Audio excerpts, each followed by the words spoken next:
Yan na nga guys, good morning, good afternoon, and good evening po muli. Andito muli ang inyong lingkod, Batang Elio, para mapag-usapan na naman po natin ang mga bagong kaganapan, no?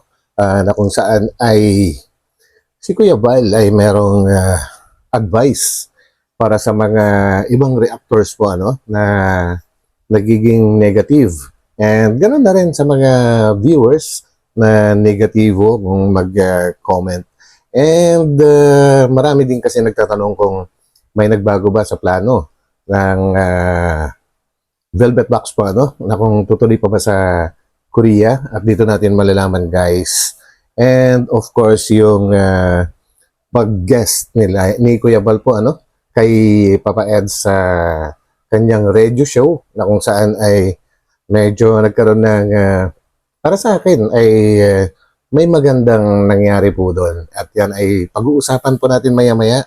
And of course, kagaya ng palagi natin sinasabi, guys, na bago tayo magtuloy, ay huwag natin kalimutang suportahan palagi ang buong Team Kalingap, no? Sa pangunguna po yan palagi ni Kuya Val Santos Matubang, Ate Edna Vlogs, and Kalingap Rab. And mega love shoutout din po sa lahat ng mga solid, talagang mga solid po, na Kalingap supporters, and sa aking mga subscribers at pati na rin sa aking mga silent viewers. So yan guys.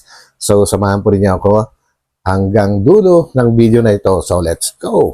Kay Biancy po, okay na kay Biancy tita? Sana ma-approve po tayo. Para tuloy na si Biancy sa Korea. Nice. So ayan, tapos na po yung nilakad namin kanina. Actually, kinakabahan nga ako at sana makapasa kami sa aming visa application for Korea. Pero alam ko makapasa tayo ng love. Pero, So yun guys, yun ang isang magandang balita kasi tuloy na tuloy pa rin yung pagpunta nila ng Korea, no? And of course, huwag na tayong mag-isip na hindi sila makakapasa. Basta positive lang tayo, makakapasa sila sa kanilang pagkuha ng visa. And yan nga guys, at mapunta naman po tayo dito sa sa radio show ni Kuya Val. At sinubukan kong alisin yung mga ingay sana ating maririnig sa video na ito po ng Boom Radio, and hoping na marinig natin yung pag-uusapan ni Biancy and Kalingap Edo guys. And tara, umpisa na po natin. Yun? Yeah. Oh, wow. All right. Good news. No. All right. Ayan. Okay. Hello. Oh. Oh, yes. Oh, hi. Hi, Biancy. Oh, okay. Nice. Okay. Ay, mag-hi ka sa nasa live ka. Sino po sa mga nanonood? Nanonood ka ba? Sa papayong niya. Nanonood ka ba? Hindi alam yun. Alam mo bang nasa live kami? Yes. Yes. Nanonood? Nasaan ka?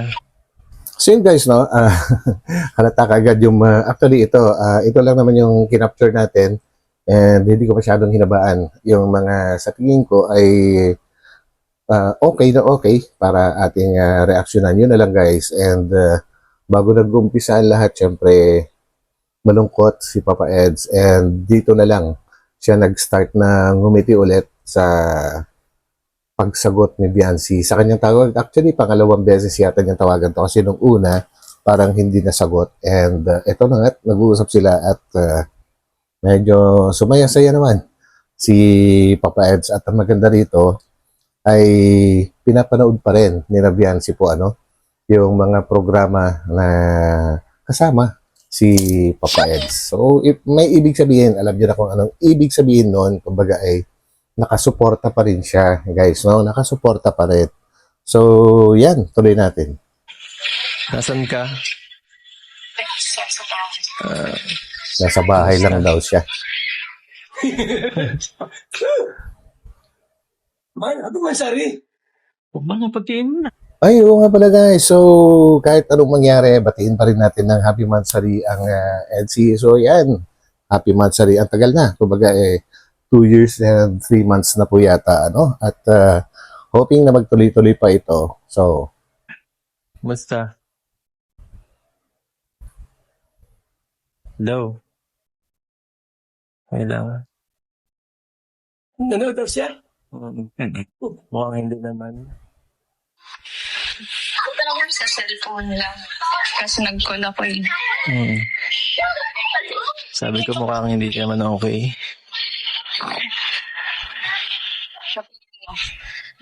Sa tingin ko nga eh. Halata man eh. Alam ko yan. Maraming umiyak. so guys, at tinanong ni Kalingap Edo si Viancy kung okay ka lang. Ang sagot ay okay lang. Siyempre, ang ganun talaga. And sabi nga ni Edo, parang hindi ka naman okay. Alam ko yun. Sabi niya ganun. Grabe naman sila. Marami ka daw pinaiyak, sabi ni Kuya Val. Hmm. Sama na ako. Uy! Isa din pala si Papa Eds, guys, na umiyak sa announcement po ni Viancy. And of course, napakarami talagang umiyak, guys. Hanggang ngayon ay marami pa rin nagsasabi na nalulungkot sila. So yan. Sige, usap eh. Pero siyempre, respect pa din sa decision. Kawawa ka rin kasi, ano?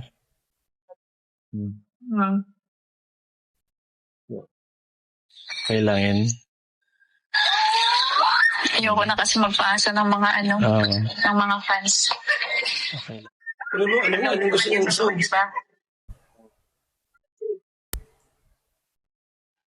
Gets. Tama So na. inulit ni Viancy. Maraming lumuha. Sa mga nanonood po. Alam mo sa radyo tayo? Oo, nasa live. Nanonood lang daw sila. Tama lang yan para di ka na rin mahirapan sa ano. Naririnig pa ako ng mga nanonood. Naririnig ka. Yes po.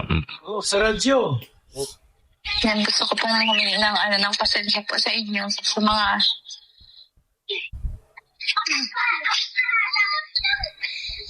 Sa mga, po. Taong, maasa pa din ang ngayon na Yes. Umiyak na. magkakabalikan po yung pregnancy. Pero So yun guys, no, kumbaga ay inulit ulit ni Viancy yung unang sinabi niya na ayaw niyang paasahin yung mga umaasa na magkakabalikan pa ang EDSI. Of course guys, kumbaga wala pa naman kasing wala pa naman sigurong sa ating pagkakaalam sa ating pagkakaalam guys ay wala pang ginagawa siguro hanggang ngayon si Papa Eds na hakbang para kasi bago pa kumbaga maaring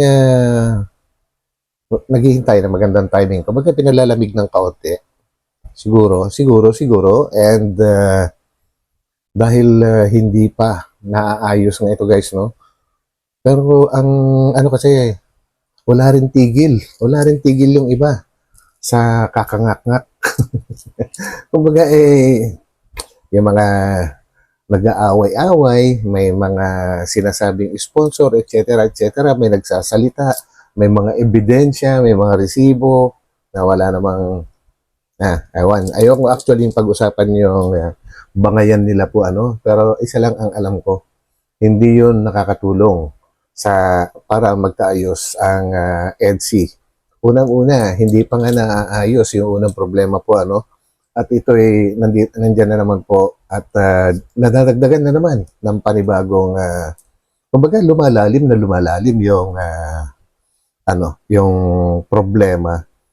Sana sana kung may problema sila, ihiwalay nila yung kanilang mga bangayan and alam nyo kung ano man yung if ever lang hindi ko sinasabing nagkaroon nga ng babae na iba si Papa Eds, kung sakali man, kung sakali lang na nagkaroon nga, ay hindi po yun, hindi po yun masasabing maipapantay sa hindi siya pumatay ng tao, hindi siya nagnakaw. Ganun kumbaga hindi ko lang alam kung maintindihan ako. Hindi ko naman to ipipilit na maintindihan ng lahat po kasi iba-iba po yung takbo ng pag-iisip. Ang pagkakaroon po kasi ng pagkakaroon ng iba, alam ko mali yun. Alam kong mali yun. Pero hindi naman niya pinakasalan or wala namang sigurong malalim na mga pangyayari. Malay natin, no? Kumbaga wala namang ebidensya kasi. Yung sinasabi naman kasing ebidensya, blanco. Hindi naman nagsasalita yung ebidensya na sinasabi. So, parang wala pa rin. Hanggang ngayon, wala pa rin talagang totoong resibo. And if ever nagkaroon nga, ay hindi po yan sobrang bigat. Kumbaga, magagawan pa rin yan ng solusyon. No? Pagtulungan lang. Kumbaga, kung lahat ay sasang-ayon, makikipagtulungan para maayos yung gusot ng EDSI, ay sa tingin ko, mas mabilis kaysa dagdagan pa ng dagdagan ng panibago.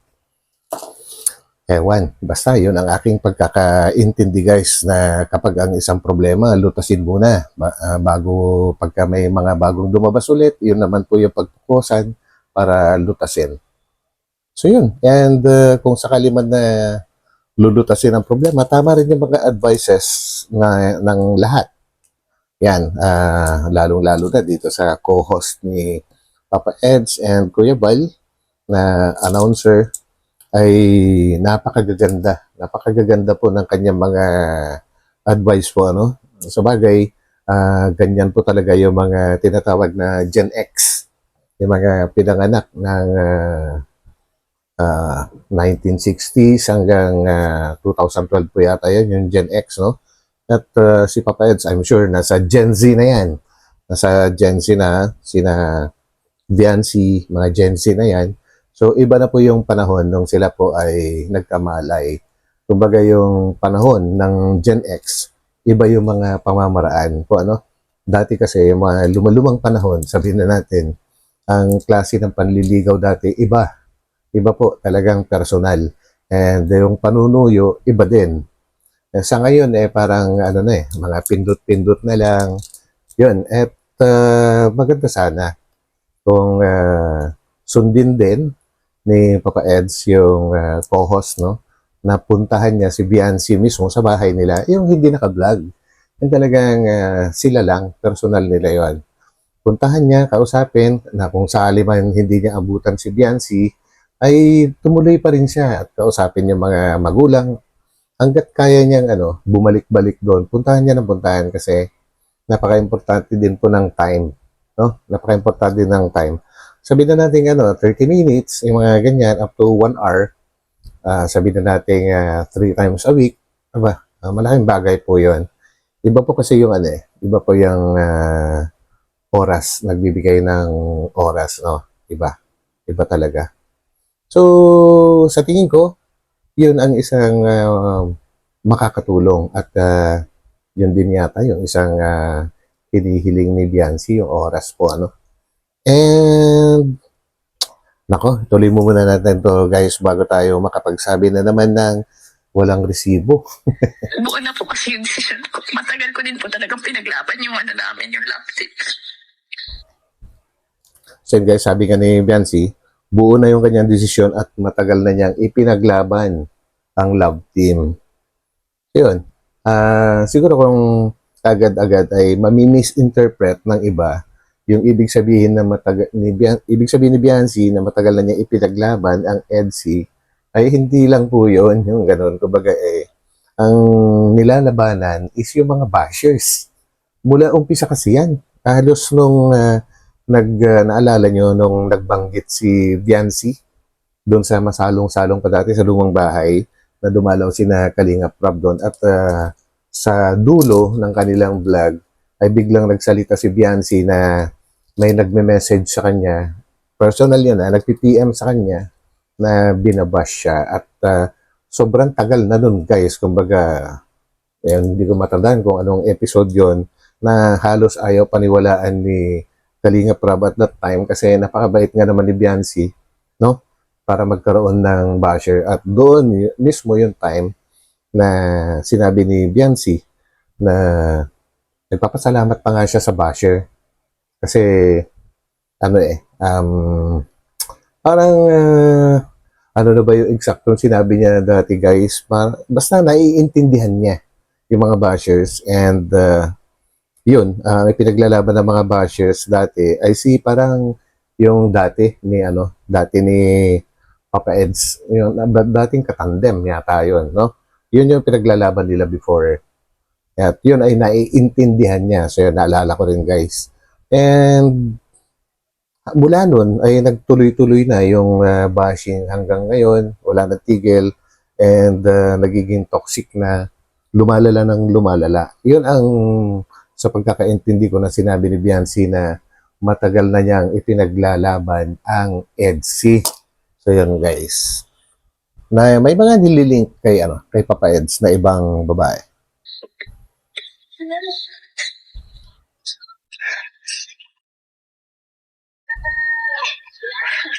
Biyak na.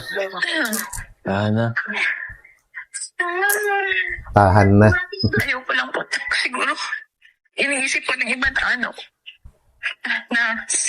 umayaw ako kasi nakuha ko na yung takot sinasabi nila na ginaya nila ako sa tulad ng nung dati mong kalabtib.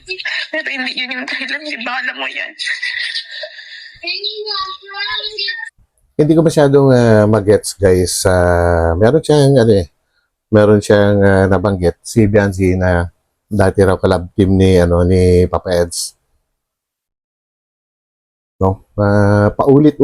Ulit-ulitin na lang guys para maintindihan. Sinubukan kong intindihin pero hindi ko talaga magets eh. Basta ang pagkakasabi niya kasi is yung mga bashers baka iniisip nila ay umayaw siya sa lab team ngayon ni Papa Eds dahil nakuha na niya yun, hanggang doon lang yung naintindihan ko. Subukan nga natin ulitin guys, ha? Subukan natin ulitin. At para baka sakaling makuha natin. Takot sinasabi nila na ginaya nila ako sa tulad ng nung dati mong kalabtib. Pero hindi yun yung dahilan. Di ba alam mo yan? Alam mo yan. Sana. Basta yun guys, merong nai-involve yung dating collab team ni Papa Eds, no? So, ayokong bigyan ng reaction ko guys dahil hindi ko naintindihan. Ayokong gumawa ng sarili kong haka-haka sa ngayon kasi malabo pa sila eh. Kailangan.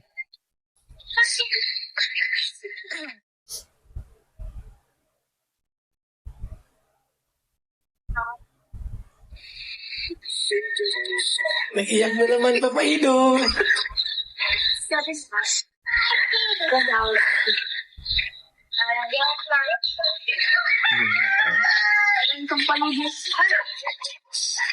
Sorry. So yun guys, narinig nyo na nag-sorry si Kalingap Edu. And ulitin natin kung hindi nyo narinig. Yan po sila lang, hindi kasi natin gaanong marinig yung sinasabi ni Biancy and paputol-putol kasi baka umiiyak na rin po siya. Nag na naman, Papaido.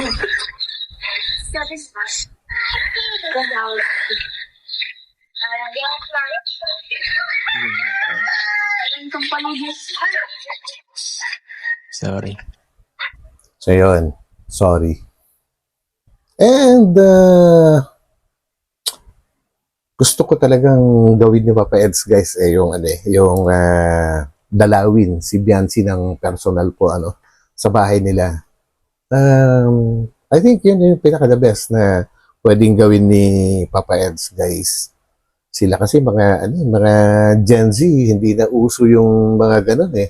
Hindi gaya namin na mga Gen X na talagang ganun pa yung ginagawa namin dati. Talagang pupuntahan mo siya sa bahay nila at wala namang text, so hindi mo alam kung nandun siya o wala, ano? Basta nagbabaka sakali ka lang palagi na pupunta. It's either pag dinatnan mong wala, ay yung nag-i-stay ka pa rin. Kumbaga, kakausapin mo pa rin kung sino yung mga inabutan mo and hanggang dumating na yung iyong pakay po, ano. Ang ano kasi ni Papa Eds, guys, napag-usapan naman dyan, panoorin nyo ng buo itong programa ni Kuya Vile, is parang natatakot siya, no, na ma-reject, na baka hindi siya i-entertain pagka pumunta siya doon. Kumbaga, mahina yung loob niya sa mga ganong bagay. Siguro nga ay dahil mga Gen Z, hindi sila sanay sa mga ganon. Takot siya na mga reject. Baka hindi daw siya harapin or i-entertain. So, okay lang yun. At least, pinapakita mo na seryoso ka. Hindi po ba hanggang sa lumambot yung kanyang puso. Imposibleng hindi lalambot yan kung talagang wala ka namang ginawang kasalanan at yung mga naging problema ay yung mga nakapaligid lang, yung mga panunulsol at kung ano-ano. Siyempre, madaling ma-brainwash yun dahil bata pa, ano. Wala pa siyang experience din sa ibang relasyon. Kumbaga, first love nga niya si Papa Eds. Kaya, ano siya, madali pang masulsulan. At yun nga, walang tigil ang mga ano ngayon, no, sa pagsasalita ng kung ano-ano, iba-iba, mga lumalabas ngayon. Dapat takpan muna yung mga bibig po, ano, para ma-solve po muna itong unang problema. And yun lang ang makakapag-solve dyan. Walang iba, kundi silang dalawa lang. Yung mag-uusap sila ng sila lang, heart to heart. Actually, nabanggit ko last time na vlog ko na maganda kung kaharap nila yung mga magulang ni Biancy na mag-usap po sila. Napaka-importante po yan, guys, para maramdaman ng mga magulang ni Biancy mismo kung gaano kaseryoso itong si Papa Eds po, ano. And of course, ganoon din kay Biancy na maramdaman niya kung gaano kaseryoso itong si Papa Eds kapag ganoon ang kanyang ginawa, no? So yun, hoping na isang araw ay mangyari yun. Nako, papalakpak siguro pati mga tenga ko. So yun lang, guys, ang aking kumbaga, sinasang-ayunan ko talaga yung sinabi ng co-host. And of course, bago naman nangyari itong programa na to, nabanggit na po natin yun. Na yun talaga kasi, alam nyo, pinagdaanan na natin yan. Kumbaga, tumanda na tayo ng ganito. Wala pang mga text dati, wala pang cellphone. So yun lang talaga yung pinaka-normal nung lumang panahon po, ano. And I think that's the best na gagawin niya. So tuloy muna natin.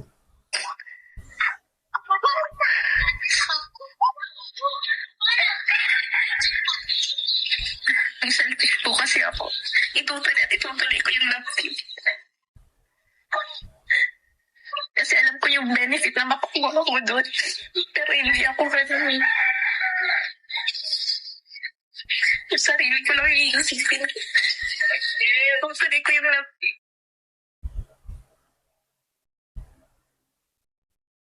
So yun, guys, ang naintindihan ko lang doon sa sinabi ni Biancy is kung sarili lang daw niya ang iisipin niya, ay itutuloy pa rin niya yung love team kasi alam naman daw niya yung mga benefits na pwedeng makuha niya kapag ka may love team. Kaya lang sinacrifice na po niya yon, yung pagpapatigil at yung mga benefits na kahit mawala, basta nag-decide na po siya na ipatigil yung love team. Ayon kay Biancy. Pasensya na po.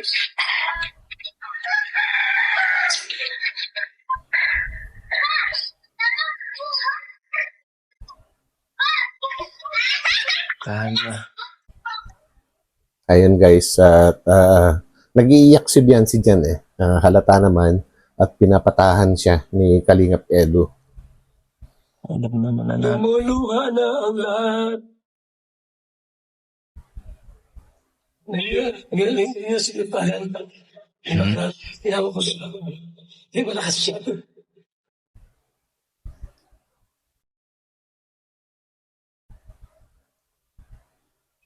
Nag-iiyak. Basta, ano? Kahit anong mga, siyempre dito pa rin kami. Ako. Nandito pa din ako nakasupport sa'yo. Yun ang isa sa mga bagay na nakikita ko na maaaring magkaayos pa sila, no? Kasi pareho sila na willing na suportahan pa rin ang isa't isa. Kumbaga meron lang talagang bagay o mga pangyayari na gumugulo sa kanila, ano? Pero silang dalawa, nagkakaintindihan sila eh. Wala silang, wala akong nakikitang problema sa kanila, guys. Kung sila lang ang pag-uusapan, ang nagpapagulo lang talaga dyan kasi mga nakapaligid. Kumbaga nadadamay talaga sila. And of course, yung mga naglilink, mga nababash kay Papa Eds, na mga maraming sinasabi po, ano. Yan ang problema kasi sa totoo lang, no, mahirap talagang maiwasan yung ganitong problema na mangyayari sa kanila. Gawa ng nasa social media po kasi sila, guys, eh. Nasa social media, maraming nakakapanood po sa kanila. Maraming nakakapanood, kaya lahat ng mga nakakapanood na yon, hindi pare-parehas ang takbo ng pag-iisip po, ano. Merong natutuwa, merong naiinggit, merong nagagalit, mga ganun, iba-iba. Kaya yung mga lumalabas na mga comments, iba-iba din.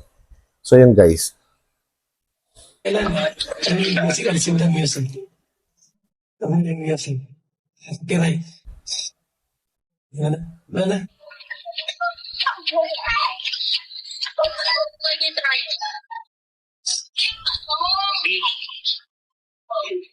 Sige.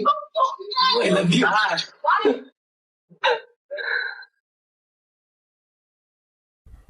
Tahimik na si Viancy sa kabilang linya, guys. Siguro nahihirapan magsalita. Yan pa? Dito pa. Nandun pa rin eh. Siguro may umiiyak.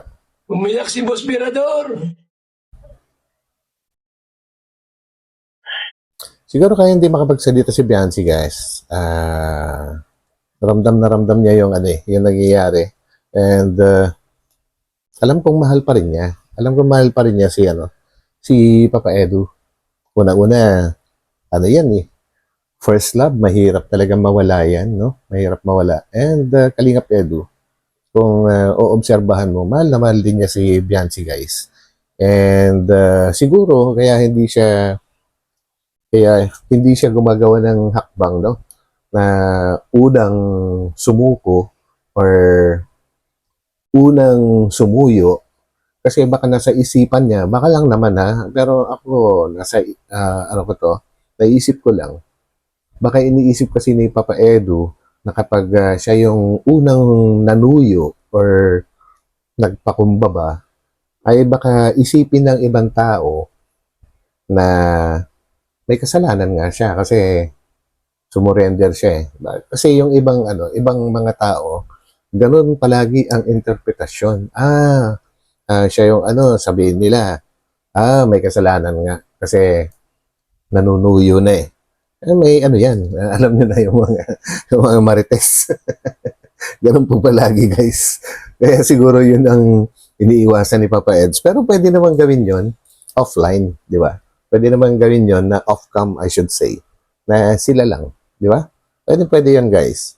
And sana nga ay mangyari kasi lahat naman tayo naniniwala, no, na ang lalaki dapat ang unang gagawa ng hakbang para magkaayos sila. Pero hanggat walang ginagawa, maghihintayan lang, yung pakakalmahin lang, maghihintay lang ng oras na lumamig. Naku, mahirap po yun, guys, kasi sa aking pagkakaalam, ang isang babae, pagka yan ay umiyak, nagre-release po yan ng bigat ng nararamdaman po niya, and pagka palaging umiiyak na yan, nako, pabawas na yung kanyang bigat nararamdaman, And once na naubos na yung bigat ng kanyang nararamdaman, ibig sabihin nun, naka-recover na siya, na-recover na yung kanyang sarili po, ano. And kapag ka ganun ang nangyari, nako, mas madali na siya makapag-move on. At pag nakapag-move on ang isang babae, mas madali na niyang kalimutan ang kung sino man na minahal niya pag naka-move on na. Ewan ko kung naniniwala kayo doon. Basta ako, paniwala ako ganun eh. Di ba? Paano kung...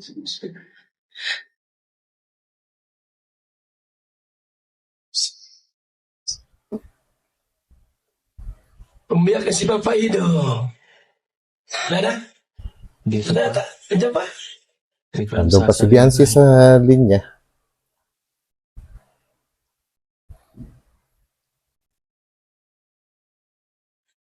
Palagay ko Grabe. umiiyak din. I think so. Palagay ko umiiyak din si girl.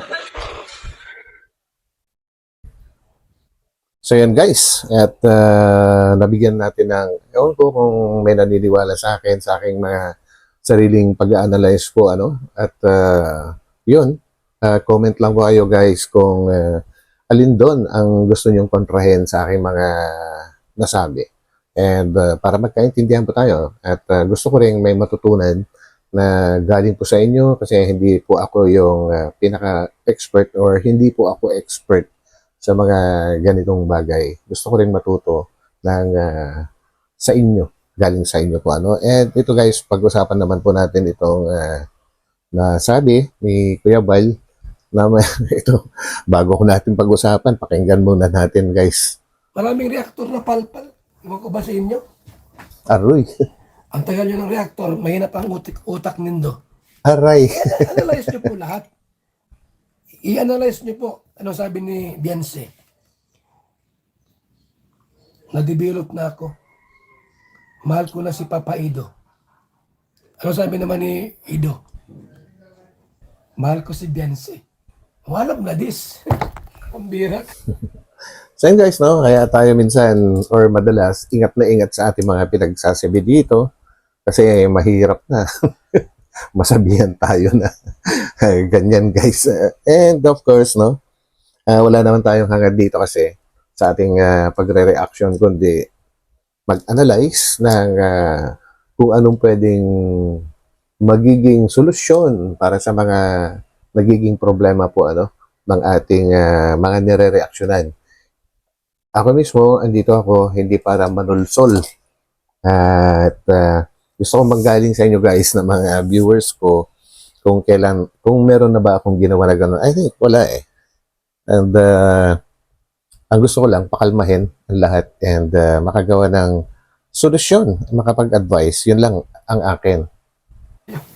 EDC until the end. Ganon. Dapat. O hindi pangit yung makontent ka.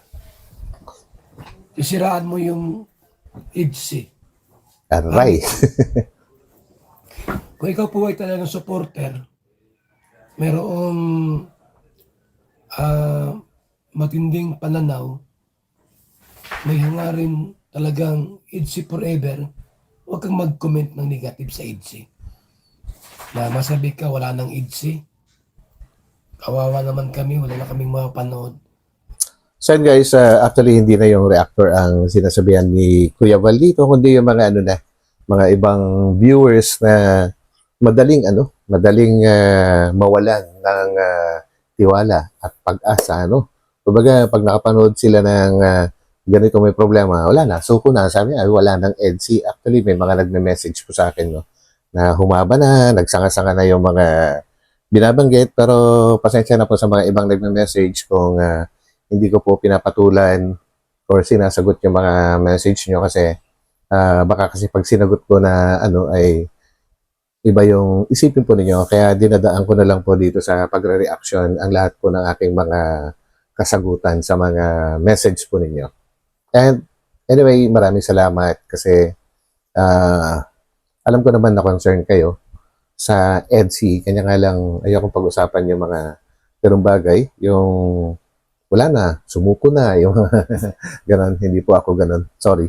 Wala, hindi ka tunay na EDC. Ang tunay pong supporter sa EDSI, mag-comment ng positive, Correct. EDSI forever. Walang Tama. iwanan. Ganun po yan.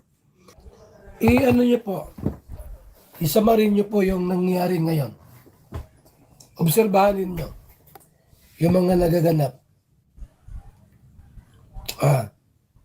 Ano ang bagsak doon? Anong bagsak? Simula po hanggang sa ngayon. Sa EDSI. Mga kaibigan. Kasalan. Anong sabi ni Dense? Natutunan ko na siyang mahalin. Na-develop na ako. Sino hindi ma-develop sa isang papaido? Kayo daw po mga kaibigan. Sinong hindi ma-develop kay Papa Ids? Malambing, guwapo, mabait. Tama naman yan. Parang si Papa Ido po ay hindi nagagalit. Ikaw na babae ka, di ka ba ma-develop? Kay Papa Ido? Lagi mong kasama, kwentuhan, kalabti mo. Hindi siya presko na mahangin. Di.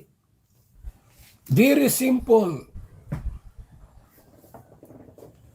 Sa akin nga sa akin nga matanda may nadidevelop pa sa akin eh. Uy. Paido pa kaya. Sana all. Alam mo naman yan. Anong sabi ni Diense? Na-develop na ako. Ipapaido. Yung puso ko, unti-unting natutong magmahal. First love never dies. Tandaan mo yan. Kayo guys, naniniwala ba kayo doon sa first love never dies?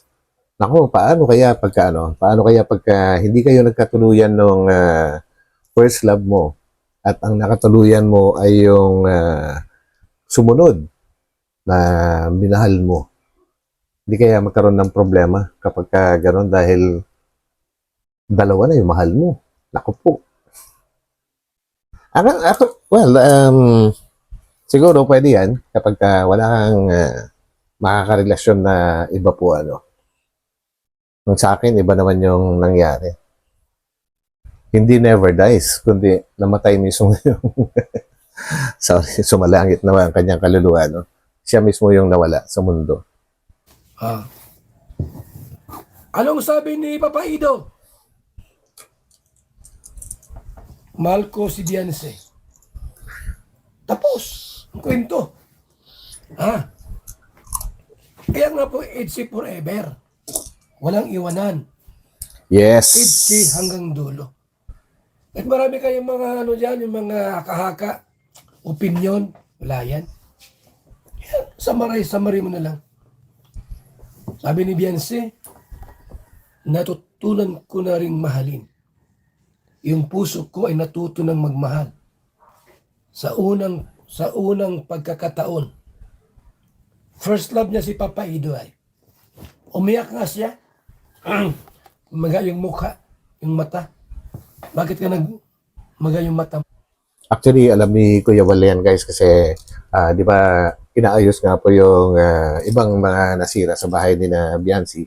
So madalas niyang nakakausap yan and umamin din naman si Nanay Hansel na talagang na-develop si Biancy kay Papa Eds. Kaya nako Papa Eds, kung ako sa'yo, andyan open na open ka nga pumunta sa bahay ni na Biancy, nabanggit na ni Mama Hansel. So huwag mo nang patagalin. Advice ko lang Advice ko lang, hayaan mo yung mga yung mga nagsasalita ng mga against sa iyo and sabi nga ng mama ni Biancy, kung talagang seryoso si Kalingap Edo ay pumunta siya. Malaking hamon yun sa iyo, Papa Eds.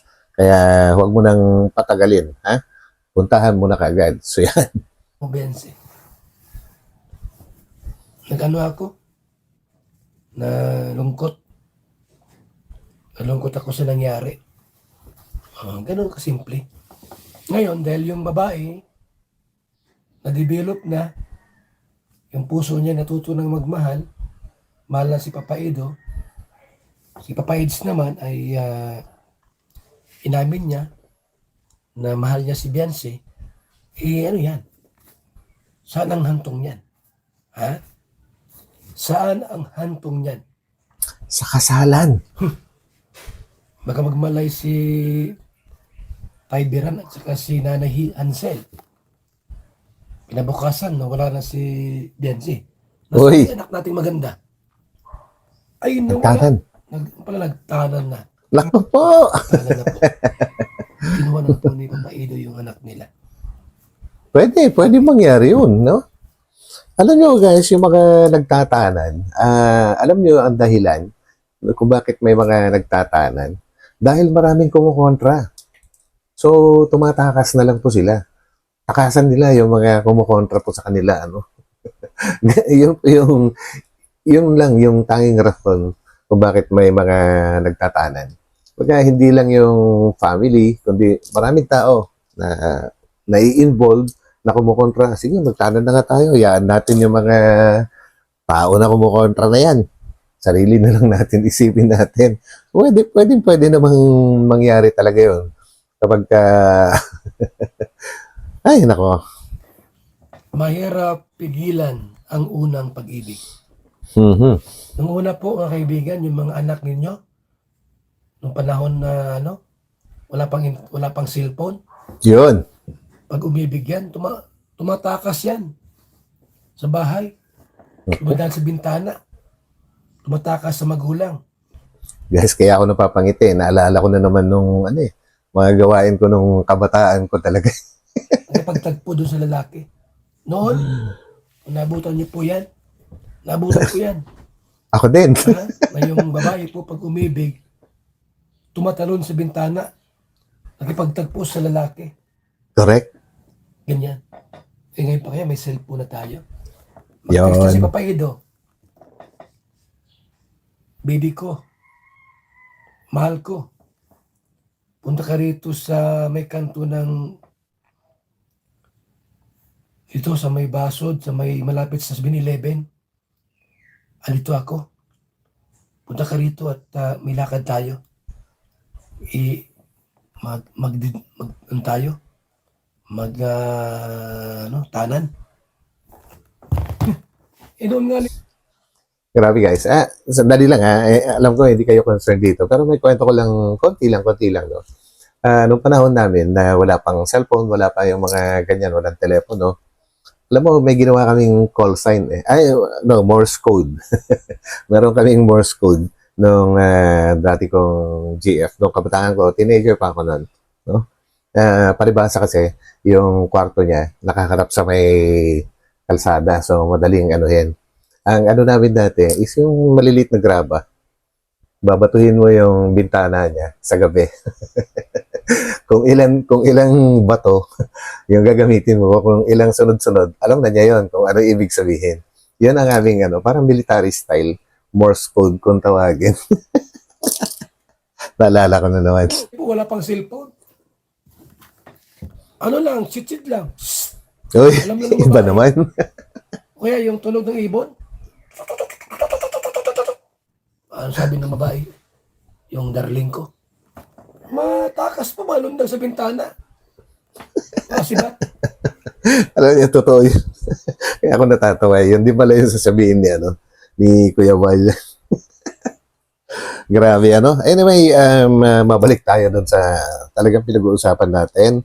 Bago tapusin itong ating video, guys, ay isa lang ang wish ko. Ang maging maayos pa kasi, hindi ko may problema, ay yun na ang ending. Hindi po. It's not the end of the world.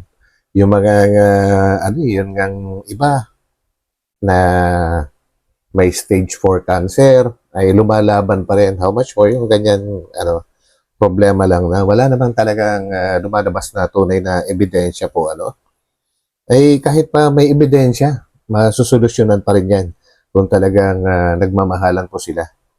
Hindi po, hindi po ganun kabigat para sa akin na para sabihin na yan na ang ending or yan na yung kumbaga katapusan ng lahat. Para sa akin, if ever man na may nagkasala, na pag-uusapan at naaayos yan, palaging may solusyon, guys. So yun, at muli ako nagpapasalamat sa inyo guys sa pagtitiyagaan nyo, no? Na palaging sinasamahan po ako sa aking mga ginagawang reaction video. So yan, maraming salamat.